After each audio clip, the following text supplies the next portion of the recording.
Welcome to this module on data protection. In this module, we're going to talk about the various replication options we have with Microsoft Azure.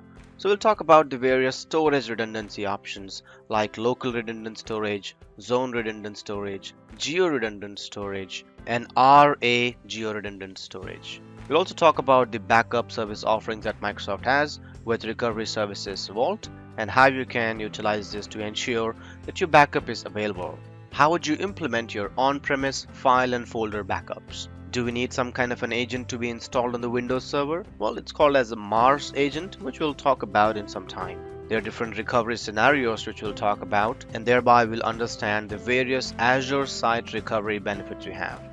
What level of data protection do we have at the virtual machine level? So that's where we'll get introduced to snapshots, Azure backups, and Azure Site Recovery. What are your workload protection needs? To end with, we'll take a look at the Azure to Azure architecture as to how the Recovery Services Vault can let you do that, and then the backup options available in the Recovery Services Vault. How do you implement virtual machine backups? How do you implement a virtual machine restore? There's a service offering within the Azure Resource Manager which is called as Azure Backup Server, and that uses something called as a Data Protection Manager, and today it's called as Microsoft Azure Backup Server, and in short MABS. We'll compare the various options we have for backup purposes, including the Mars agent and the Azure backup servers, and in what scenario would you be using that.